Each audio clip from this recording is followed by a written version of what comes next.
Today, I am talking to an artist and improviser who is a trusted member of my inner circle as friend, colleague, and mentor.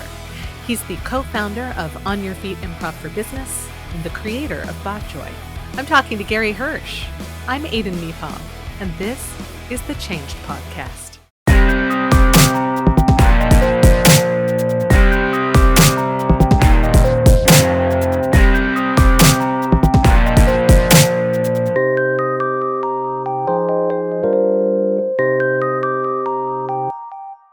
Gary Hirsch, thank you for being on the Changed Podcast. Thank you, Aiden. This is a pleasure already, and we haven't even started.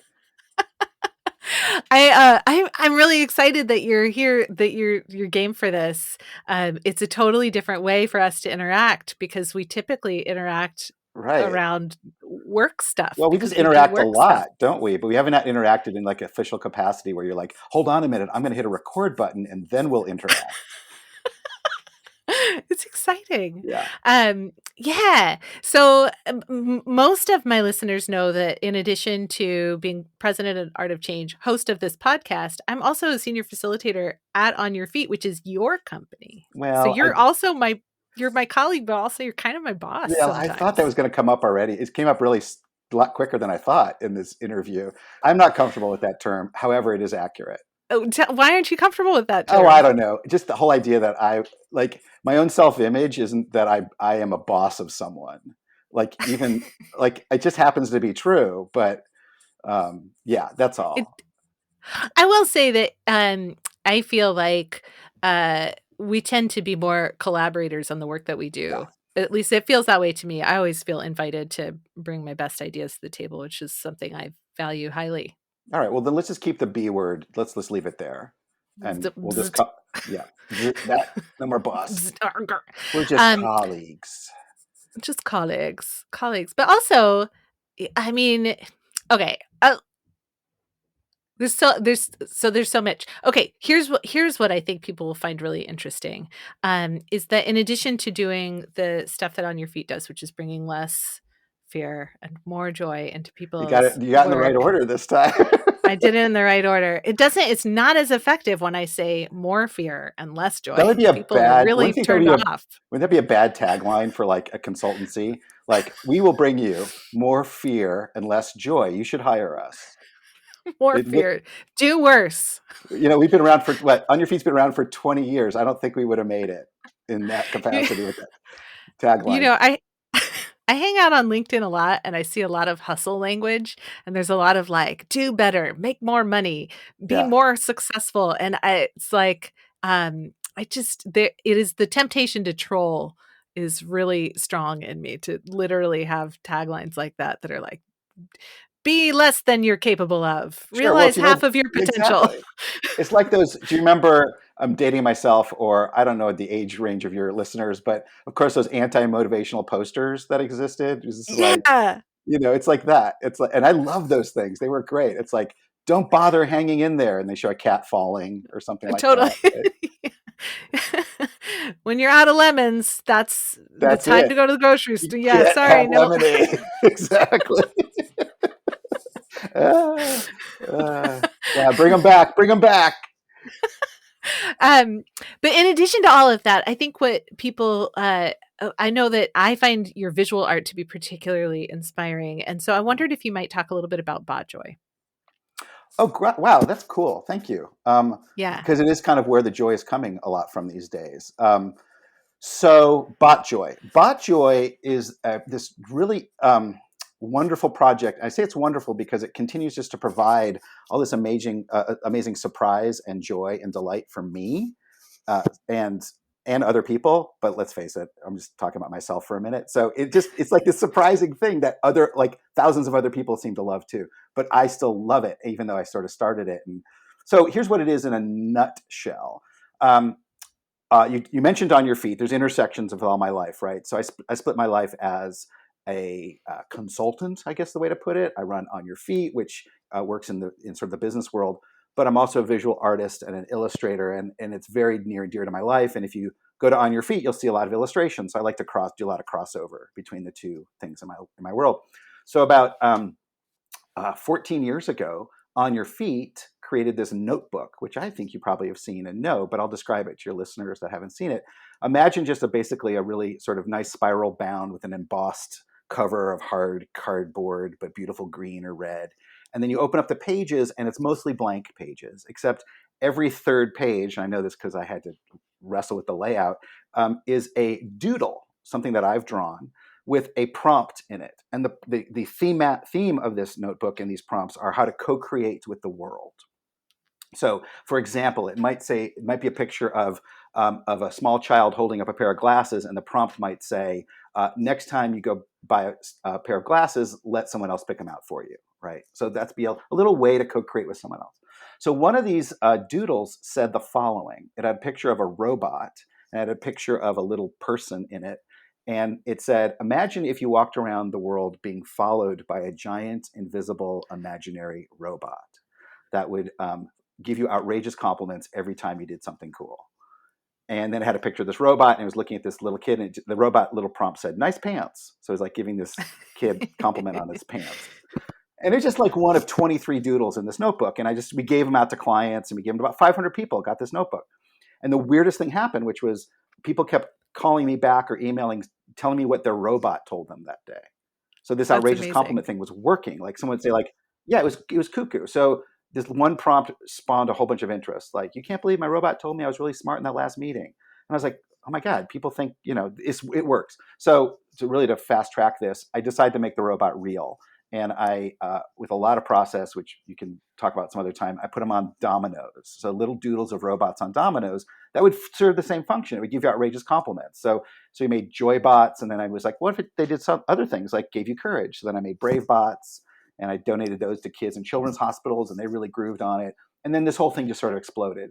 And then about 8 years ago, I kept getting these requests because I was donating them to children's hospitals. I get this request to, "Excuse me, Gary," in an email I got from this hospital in Connecticut.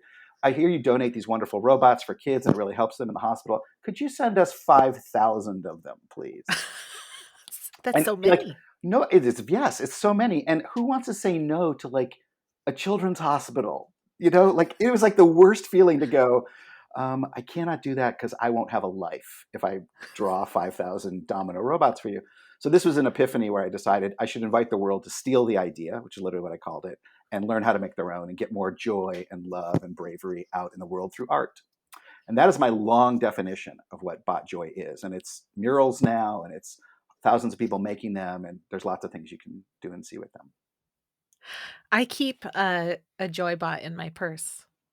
Yeah. Does it I talk to love you? it. Does it say, "Nice job"? Is it muffled in your purse go, "Nice job, Raven"? But you can't hear it because it's in your purse. Yeah. I mean, unfortunately, it's in my purse, so I don't know how much I'm able to really hear it, but just knowing there Oh, brings yeah. me an extra level of joy, because it's ever like, I'm a pretty, as you know, and as many of my listeners have probably figured out, um, I'm a pretty joyful person, Hmm. generally Yes. speaking. So, I'm a real, the glass could be full any minute kind of a person. Like, it's not even half full. It's like it could be overflowing shortly. We don't know. So, That's my right. need for a Joybot to instill joy within me is it's a pretty low It's need, low. but knowing that it's Yeah. there, if I ever had a joy emergency, I love that. Boom. Well, it's funny. So, Boom. those of you that you can't see this video, but I'm literally during this interview so far, I'm holding on to this Joybot, which I'm now showing to the camera for those of you that would see it someday. But I'll I put have a them with me screenshot of all the that in the time. show notes. Yeah. Okay. There you go. Yeah, they help. I think they're helpful, and again, it's become a real source of joy for me because now I just go to a hashtag. Me being the internet and social media literate, I figured out how to use one, and I go to like hashtag Botjoy, and and then everyone's projects pop up.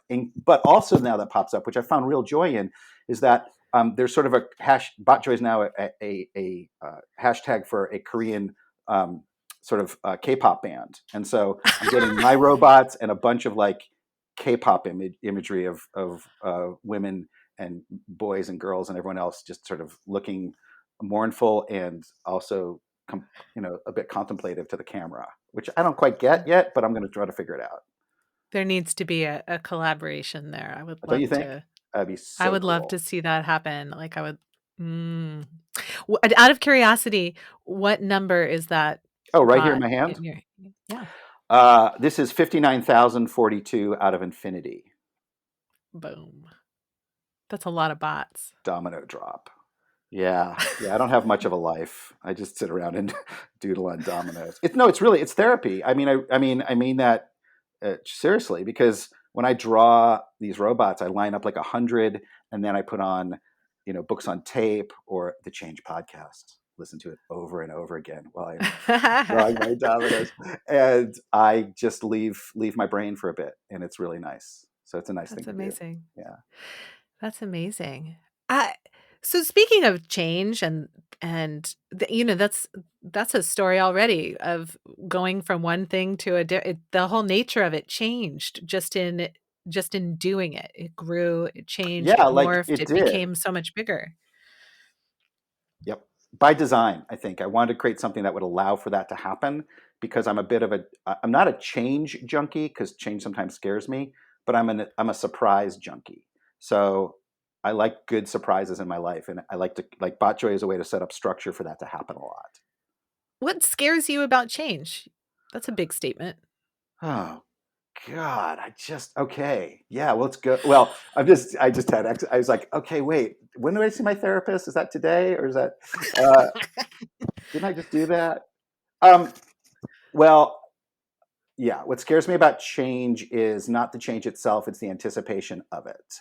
In my Huh. household, we have this phrase that seems to have lived ever since. So my daughter, who's super insightful, she's like, she would have nightmares a lot when she was growing up, and sleep was an issue, and then she would have anxiety about the sleep, and so Mhm. we dubbed it AA, which was not for Alcoholics Anonymous, but it was for anxiety and anticipation anxiety. That was it. Uh-huh. And so that kind of is prevalent in my life too. Like, I'm part of that. She kind of got that from me, and it's kind of in our household. Like, we worry a lot, and we worry a lot about change coming, but we're really Mhm. good when it hits.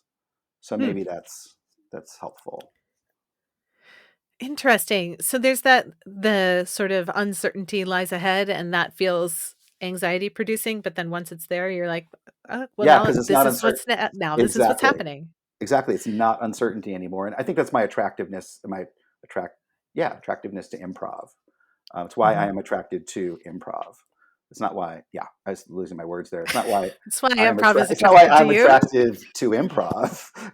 Exactly, but "Dear it Gary is. Hirsch, are It's you available Friday night for a show?" says Yes, I improv. am improv. Well, I love what you're wearing. Um, but yeah, no, that's it. I mean, I think the reason I started that whole journey is because I was scared of it, and it was a great, fun, light way to work with it. That makes sense to me.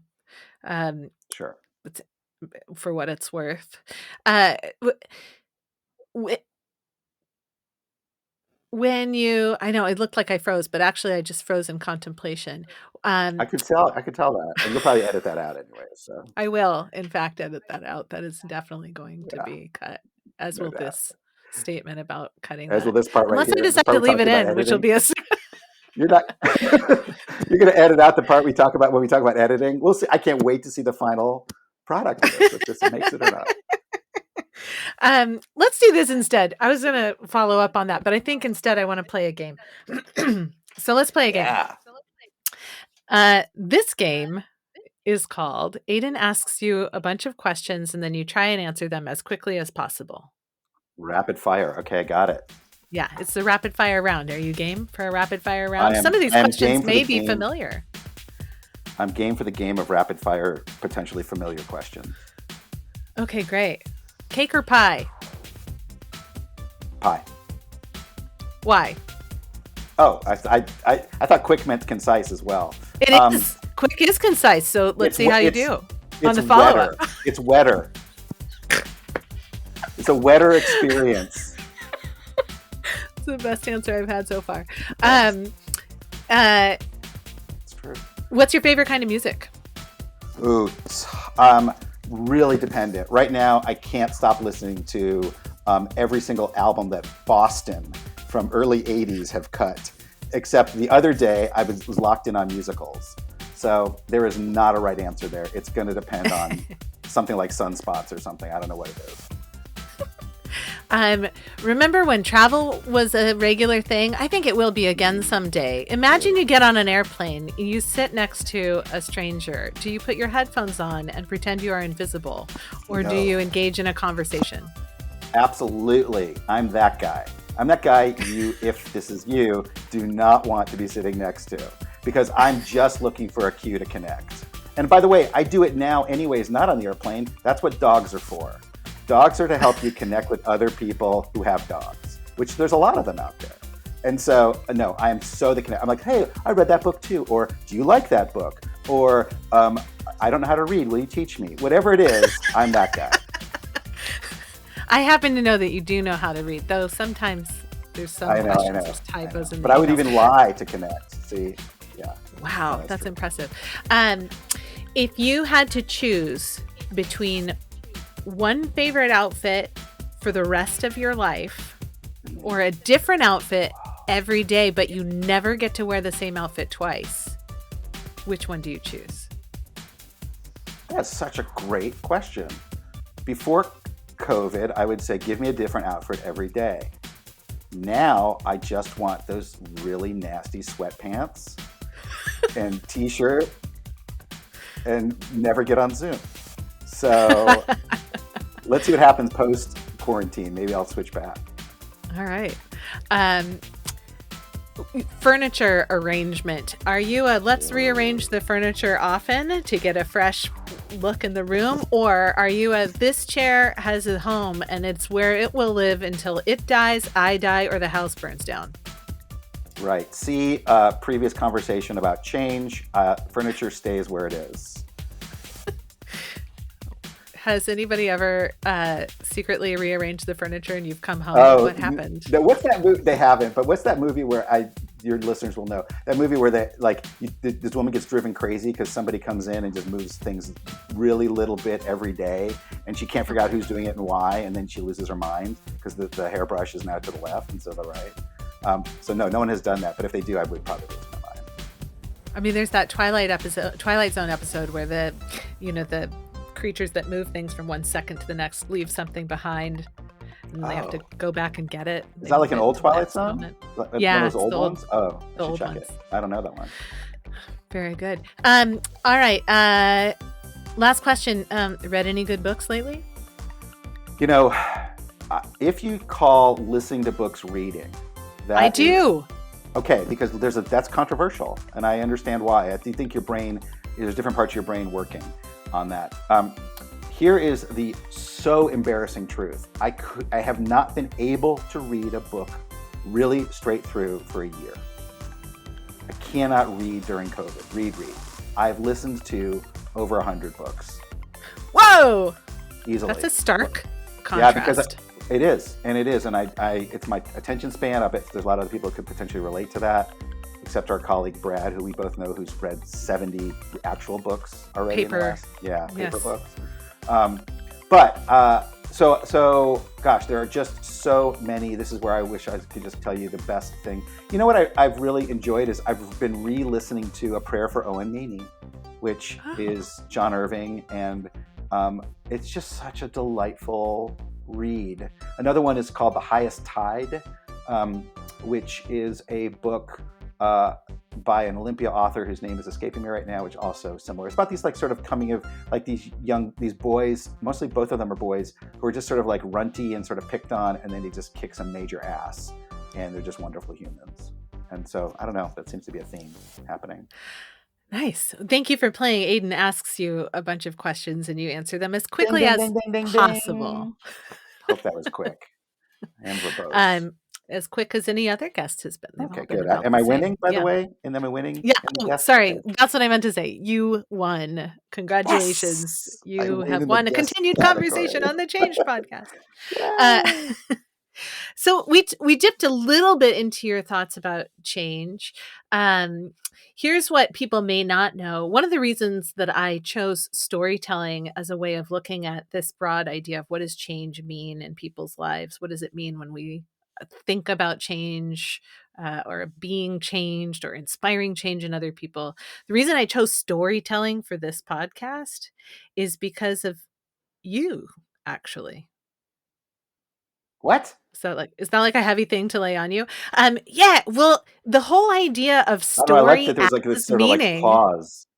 Yeah, I left that in there in Oh purpose, a yeah, little dramatic pause.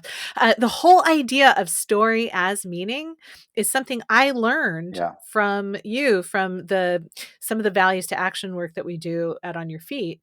But this right. idea that by telling stories, we get a bigger picture of what a word means to a person, as or a phrase. Um, and so that's one of the reasons I've Oh chosen story. well, I I'm wondered actually if you might talk a little bit about the relationship between story and meaning.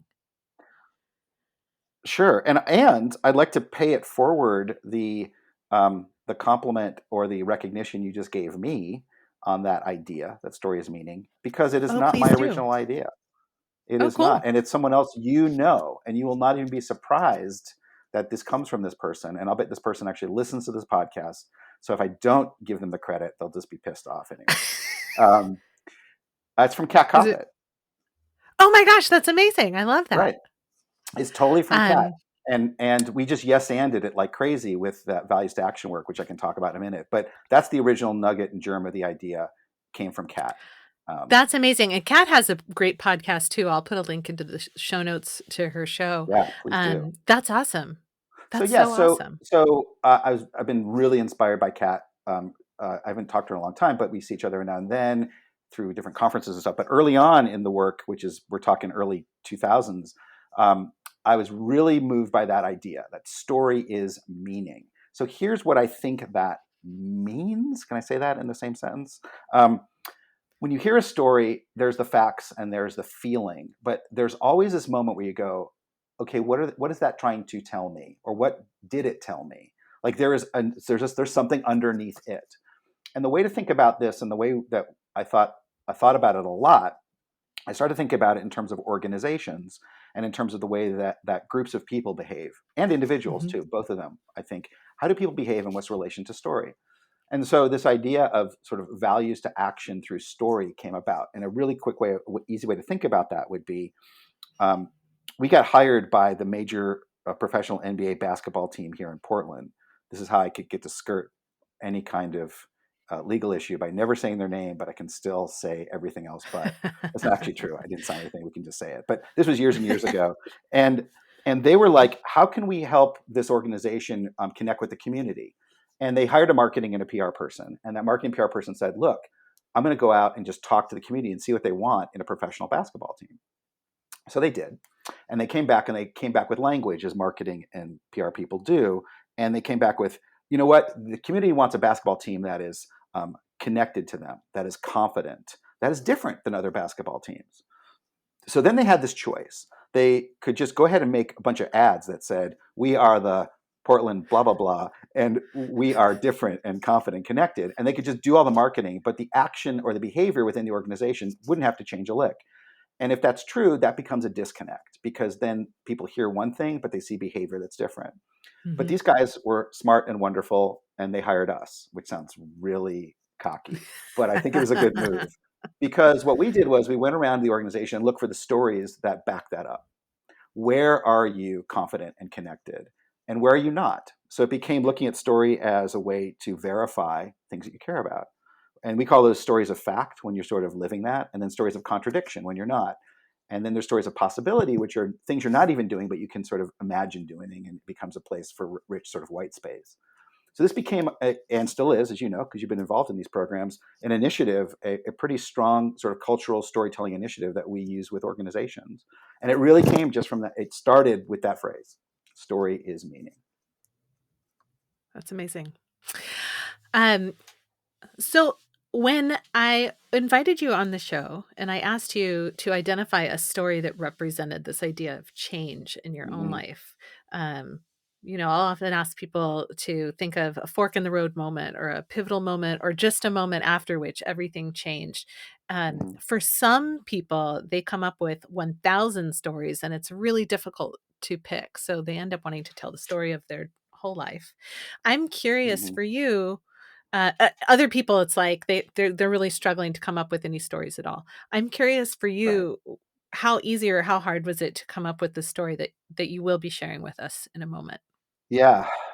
Well, the answer is I'm the first. I'm the former, which is there's many, many, many, many that come up for me, um, which is exciting. Like just noticing that was like that's cool. Look at that. That's where that happened. I mean, it's a wonderful exercise just to reflect on finding those, and when you do, you sort of pause and appreciate that they existed. And there's a whole reasons, different reasons why they existed. Like some of it is complete chance and coincidence, which seems to be the theme for me. But Mm. sometimes it's deliberate and designed and strategized. But that was a really fun thing to do. So I found a lot of them. Awesome. Well, I'm excited to hear the story that you've chosen. Okay. So, Gary, if you would please share with us a story from your real life of a moment after which things changed. Here is my change story. We are back in Portland, Oregon, where we are now, except it is the year 19, that's correct, 96. 1996. Youngsters who may have no idea what that year looked like. We do, and I do. And at that moment, I had moved to Portland about 4 years ago. And Portland was this sort of ridiculous magic city for me. I grew up in the Midwest and Cleveland, Ohio, to be specific, and left as soon as I finished grad school. My mom threw a dart at a map of the West Coast, and it hit Olympia, Washington. And she looked at me when I finished grad school, and she said, "I'm moving there. Do you want to come?"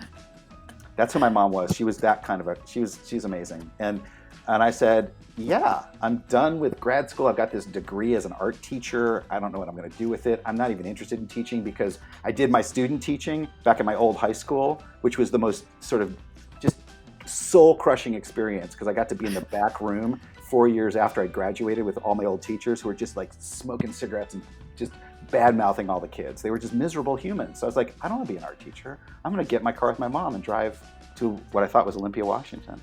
So we drive out to Olympia, but on the way, we get to Olympia, and Olympia's like, eh. But then on the way, we'd been through Portland, like, that's kind of cool. So she just hits in reverse and goes backwards down the I-5 corridor, not really, all the way to Portland. And she ended up settling in Portland, and so did I. And Portland became this sort of magic city for me because, like, I met at the time the person that I was married to for like a huge amount of time, and I got my very first art commission, which was a huge project for me in Portland. But I was making my living selling T-shirts. That's what I did. I hand painted these giant, crazy monsters on T-shirts, and I was doing great as like a weird T-shirt street artist. T-shirts have been a magical moment for me. So I'm at the Portland Saturday Market, which some of you may or may not know, and I'm selling T-shirts on a particular Saturday in 1996. Except here's the small caveat. The rules of Portland Saturday Market are the actual artists have to be there to sell their work. You cannot hire someone else. They're very interested in that authentic moment where people get to interact with the artist. I, on the other hand, wasn't such a huge fan of that rule. And so I had hired someone else to be me. They were literally impersonating me. And they were selling my T-shirts underneath the Burnside Bridge on a rainy March Saturday. I'm probably going to get in trouble now for telling that part of the story. So this is, I know about this happened in retrospect later, but this sort of balding British guy comes up to my T-shirt stand and gets really into the shirts. It's like, this is amazing. Except he uses the accent. This is amazing. That's not a good one either. You have to help me with that. And so not one of my fortes is accent. So long story short, he's like, I really want he buys a bunch of T-shirts. And then he says to impersonated Gary, I really want to talk to you about commissioning a shirt. And this is when impersonation Gary, who is a guy named John, just goes, listen, buddy, I'm not really him. And so he gives this bald British guy my card, and he calls me. This is a guy named Rob, and Rob says, "I want to talk to you about a T-shirt. I want to commission one. Needs a spider on it. I'm part of this international consultancy of ad planners, and we're called Red Spider, and I want to send one to everybody around the world with it." And I'm like, "Oh my god, this is the most sexiest thing I've ever heard in my life, and you're British, which even makes it more authentic." And so we end up meeting, and we meet. This is the pivotal moment. We meet at the Three Lines Bakery on South West Morrison and 10th Street in Portland, Oregon. I know that's the bakery, and I know that's the address because it's what was below my mom's office. So my mom, connects everything. She decided to start a business in Portland instead of Olympia, and she was a librarian, pre-internet librarian. She would do document research, retrieval, and she set up her little office there. And this was the coffee shop underneath it. So Rob and I meet, and again, he's this sort of British ad planner interested in a T-shirt, and I'm this T-shirt artist who does improv. That was my sidekick gig. And the reason I did improv was because I could never memorize scripts. It was my nemesis, but I really loved acting. And so I discovered improv, and I was like, oh my God, you can cheat and still do it. So I was like, let's do it. So Rob and I start to sit down, and we talk about a T-shirt. And the pivotal moment was when he said, what else do you do besides T-shirts or drawings or paintings? And I said, well, I do this improv thing. And that was the good lead. And here's the pivotal moment, which he said, really, how do you do it? Can anyone do it? And my answer was, and I think this is what changed the trajectory of my life, my answer was yes. Anyone can do this. It's just a number of skills and tools that you need to learn and practice. And then he said, how about 90 ad execs from an ad agency in Chicago in 1 month who are meeting in Tempe, Arizona to do workshops about collaboration. Now, I didn't even understand half the words he just said in that sentence. But the other pivotal moment was I said, sure, they could do that too. And so a month later, we went. And it was really funny. I was working with an improv group called Brainwaves at the time, which I know you're familiar with, Aiden. And we all just went down there, and we were just like, it was just such a classic sort of moment where we would be like walking around the grounds looking like we knew what the hell we were doing. And then we get in the elevator and just go like, oh my God, they're going to find out we don't know shit. But we did know shit. We knew a lot of shit. And improv was amazingly helpful. And that organization ended up just hiring us to come back and keep working. And that's when Rob decided, instead of being with the cool international consortium of ad planners, he would just start On Your Feet with me. He says, let's make this a business. And so I started, because of a T-shirt, I started a business with somebody, a Brit who lived in Spain at the time, who happened to be in Portland, around improv. And I can keep going, but I think that's awesome. Maybe a good place to stop. That's a great place to stop. Thank you. I love that story. I love that story so much. Me too. Because, I mean, you love it for different reasons. For you, it's a really personal story that represents so much. For me, I love it because it's an inspiring story. It's a story of a collision of ideas, of the opening of the door to experimentation, to just see what happens on the other side. And I also love that it starts at this T-shirt booth in the Saturday market. My mom had a booth in the Saturday market when I was a kid. So, All right. it's a fun reference for me too. She was Yeah. she created all kinds of stuff. She's an artist and designer as well. But yeah. So what do you think would have happened if you had been in the booth instead of that Gary impersonator Never would named John? happen. I don't know. I mean, think about it. I would have gotten a really kick-ass T-shirt commission. That's it. And that might have been it, That's because you probably wouldn't have been in a coffee that might have shop. been it. Right. And also the art itself would have dominated. It's like we were surrounded by it, right? It was like the offer, as we would say in our biz, was just super strong. And I would have been like, oh, let me show you this one. And you could have this kind of color. And I think I would have just really accepted the offer of T-shirt. And I'll bet you he never would have gotten to the what else do you do question. I think that's probably true. Yeah. But who Thank knows? God. We'll never know. No, not until Back to the Future becomes real. Then we could go. I mean, if you could go back in time, would you go back to that moment and find out, or would you go back somewhere else in time? I could care less about that moment. No, I'd go back somewhere else. I really want to know. That seems like a pretty great moment. It does, but no, I'd really take advantage. Like, it was like that you get one wish from the genie. If it was like that, you could go back to one place in time. You should put this in your flash questions. If that were true, I want to go back to see if aliens built the pyramids. Nice. Yeah. That's what I want to see. That seems like pretty significant. Yeah, that's a good one to go back in time and find out. I have no idea if I could go back in time.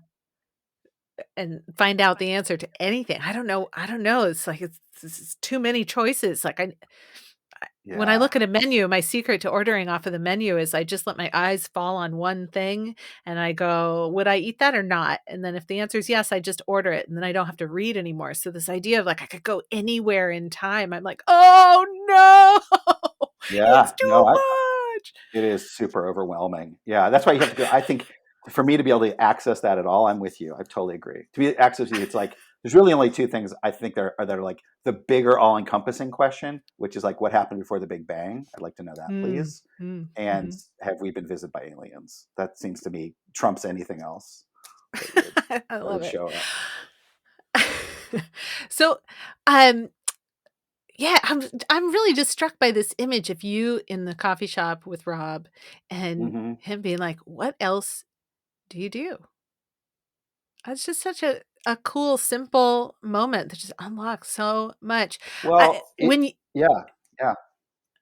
It is, and we've. By the way, Rob and I are, as you know, Aiden, but others wouldn't. So this is like '96. We are still. I talk to him all the time. Like he's no longer really involved with On Your Feet, but he's a huge supporter of it. He's got his own amazing thing going right now that I'm part of, and um, we talk about this moment a lot. Like we have real. It's literally a chapter of a book. And it is the first chapter of Everything's an Offer, which is a book that he wrote and I illustrated, which you can't find anymore because it's no longer in print. So don't bother to put it in your notes. Um, is the whole chapter is this story? So we've really analyzed it. And here's the thing that I think was cool about it. It's like a mirror of the behaviors of improv that we teach now, anyways. So Rob's he was just curious. He was like, I'm going to get more curious about this person. He does t-shirts. He seems like he's cool. He's not. Doesn't seem like he's a serial killer. I'm going to spend more time with him. And so he got curious about me, and I accepted the offer. I wasn't like, no, forget it. I don't want to tell you. So I was like, well, I do this thing. And then it was a yes and fest because he was like, really, improv? Tell me about it. Well, da da da da da da. And then he just accepted it with this crazy leap of faith, which was, do you want to come to Arizona? Like, who does that? That's huge. Who does that? That is just bonkers. It's huge. Yeah. Yeah, that's really So it's pretty cool. huge. I mean, do you think those are the lessons that people take from this story? Those, like, improv Hmm. lessons? Do you think there's something else to be said about adventure or I don't Yes, I know. do. Sure. Well, I've had somebody ask, like, weirdly, and this again, it's like the boss word. Like, I have had other people in my life ask me for advice not a lot, but on occasion. Which again, it's like it sort of raises my status, which I'm not sure I'm super comfortable with. But when I have the same answer to that, which is make the call, right? So if like at a party and somebody goes, you know what, you should really call da da da because they know a lot about blah blah blah. Most Mhm. people don't make that call. Most people don't go like, and you'd make the call. I totally I know did you would make the make. call. Yeah, That's how you did we make. are Right, that's how connected. we met. You made the call, so you're a great make the call Literally, I person. made the call. Yeah. Yeah, exactly. So I think it's like when Rob made the call by pursuing. He didn't have to. He's like, okay, the Mhm. t-shirt's cool, but I'm in Portland and I got distracted. He did. He made the call literally. I made the call by showing up at the thing. Like it is a yes. It's other ways of saying just see yes and see what shows up. Which, yeah, I think that's the big lesson. I love that. I've had, conversations with people about this idea between, luck or not luck, like lucky, not lucky. Hmm. I had someone once tell me many years ago, they were like, "You're just a lucky person," Mm-mm. and I'm an unlucky person, is what they said. And maybe that's true. What do I know? I don't know. But here's what I think I'm doing that's different than what they were doing. I think I make the call. So I'm paying attention, and Yeah. when there's an offer, I jump on the offer and I build on it. So the way I ended up being involved with On Your Feet at all was enough people in a row said, "You should talk to Gary." And I mean, and I Yep. was like, "Okay." So I sent you a one sentence email that said, "Shayna and Julie and somebody else, Eric maybe, suggested that we have a conversation. Do you want to get a cup of coffee?" And you were like, "Yeah, that sounds great." That was how that all started. And then the next thing I knew, you were like, "Why don't you Maybe just the do your actual work in operative our is just office?" Right. Yeah, which was another weird. Maybe the operative is just the coffee part. Maybe that's the commonality. Maybe you just have to have coffee with people. It's not make the call, But no, you're it's right. make But the it is a very coffee. it's make the coffee. But you're right. It is a similar. It is a very similar. I think that pattern, if I had to really think about it, that pattern exists a lot in my life when it comes to, as you would call maybe luck, or I might call just Well, success or I great don't things. call Or it again, that luck, goes back to no, you don't. You don't. but That other I person would think have called people it luck. do. Yeah. I don't think it is. I do not. No, luck is just tells you like it's out of your hands, and I think you Yeah. get in position for luck. It's like you get into the position to be available for it, and I think there's a difference there. Um, I do too. yeah. I think it feels lucky. I feel blessed. I feel lucky, Yes. Me too. when cool things happen in my life, but I think, you know, it feels like work to make the call, to make the coffee. Feels like work, but actually, the reward for just taking that small step is like a really big, easy, wonderful reward, whereas that small step can Yeah. sometimes be the obstacle people are unwilling to overcome. So this could open up a major conversation, which I don't think you even want on your podcast right now. But just remind me for later. We should talk about the UNESCO. So United Nations now has a new initiative, which is to help people get more future literate, to just be more available to be think about the future in a way that is healthy. And I just learned a ton about this, which completely informs what we're talking about.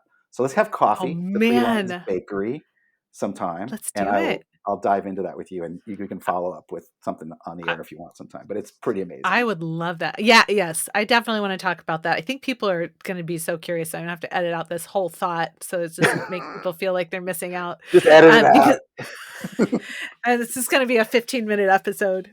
Cool. Probably just as good, just as well. A future of literacy, is that what it is? No, it's to help people be No, it's literate about literacy thinking about the about the future. future. Yes. Yes. Yeah. It is. Yeah! Yeah. I love Actually, that, I mean, though. I again, definitely wanna talk about that. if you keep this in, if you do keep this in, this is from Robert Poynton. It's another gift that Rob gave me, which has introduced me to someone who's thinking about this stuff. So everything I comes think around. that's I think that's awesome. I think there's this tendency to wanna think about the future of whatever, but I'm constantly struck by how the future is already happening. We're in it right now. Nope. Crazy. Right No, now. it's Right now. now. No, well, it's Yeah, it's actually now. it's going to be, but it's now. That's the They Might Be Giants song, of course, which is, this one, right? The They Might Be Giants song, which is, you're older than you've ever been, but now you're even older, and now you're even older, and now you're even older. You're older than you get it. Yeah, it's a I good one. love They Might Be Giants. It's Me the best too. music in the world. That's it. To Um, go back on my answer, They Might Be Giants is my favorite band and my favorite music. do you think that, uh, when it comes to change, do you think that those moments, like, you identified this moment, but you weren't terrified in that moment of the possible change of going to have a cup of coffee with person. But you were saying No. before that, like, the thinking about possible change causes anxiety. Can you connect Hmm. the dots for me a little bit? Yeah, that's cool. That's great. I don't know. I'll talk and maybe something smart will come out of my mouth around that. Let's see. Well, here's what I think about that. Saying so, this is the idea of habit and familiarity around change, right? So, going to have coffee with somebody to talk about a T-shirt does not scare me because I had done that before in some capacity somewhere. I've probably not coffee, maybe not T-shirt, but you put them all together, it's kind of the same idea. But as soon as he says, "Would you go to Tempe, Arizona, and run a workshop with a bunch of ad consultants?" I say yes, but my heart is going fum fum fum fum. Like that starts to get scary. Okay, So that makes sense. that's the difference there. I'm not afraid. Like if I was afraid of every change, I'd never leave the house. I think let's it's about in particular, I think there's a nuance here. What is the kind of change that you know is good for you but scares the shit out of you? Mm. That's the thing that is I think an interesting space to be in. That's like, wow, push me, pull me. It's like a Dr. Dolittle thing.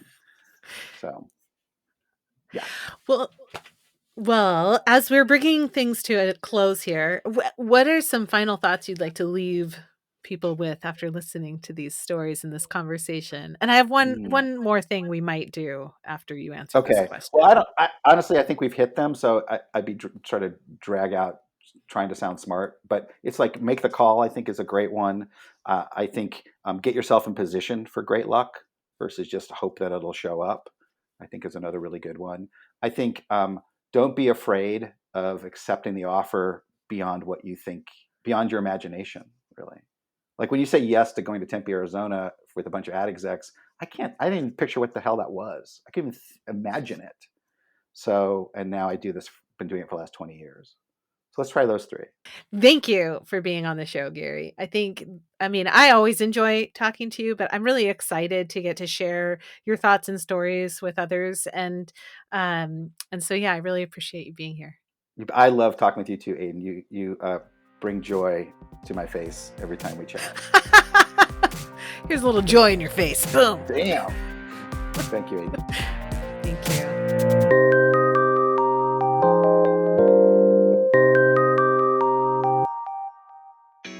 Okay, so today, instead of just me giving you my final thoughts, I thought maybe Gary and I could share something that you can take and use. And in this way, you get a bonus story. So that's exciting too.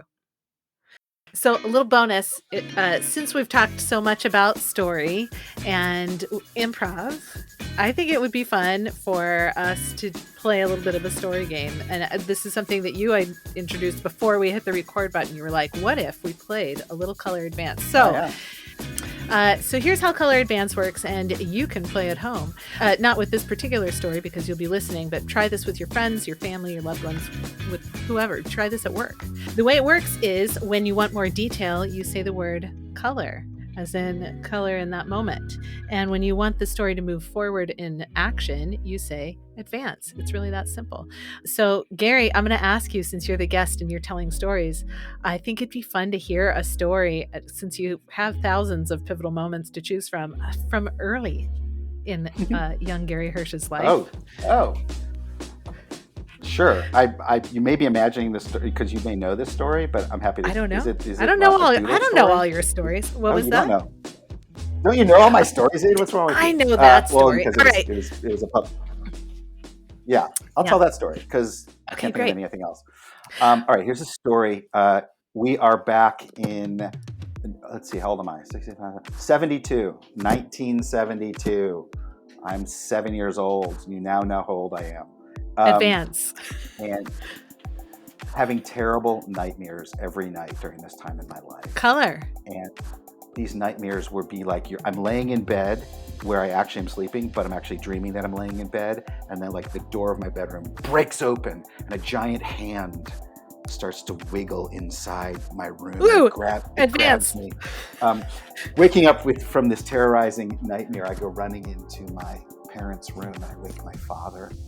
Color. And my father, Eugene, physician and peace activist and concert pianist and poet, groggily wakes up and leads me by the hand. Advance. When the cinnamon toast gets into the toaster in the kitchen, he settles me down and hands me paper and pencil and says, you should draw these nightmares that you're so color.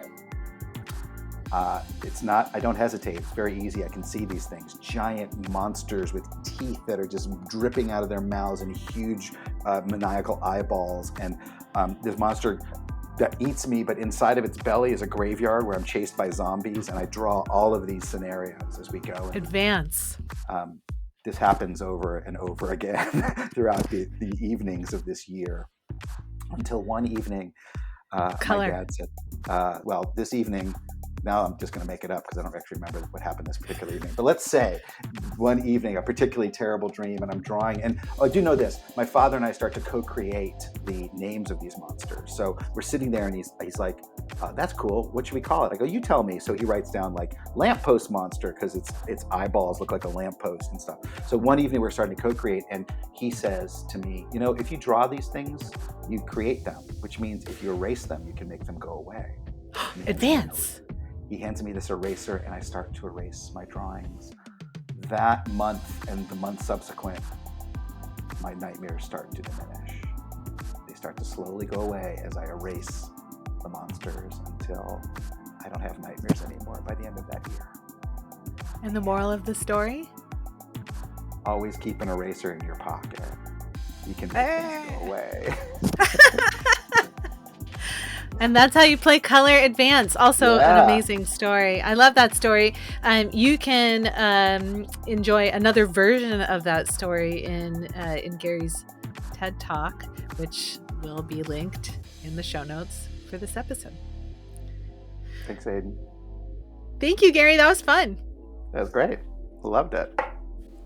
I want to hear from you. Have thoughts, feelings, sarcastic remarks, or a story to share based on listening to this episode? Help me keep the conversation going. www.facebook.com/groups/ChangeHub. Special thanks go to my family for their love, support, and patience. To all of the amazing Changed Podcast Patreon page members who I couldn't do this without.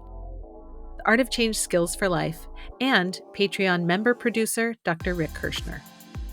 Thank you to Gary Hirsch for all of his thoughts.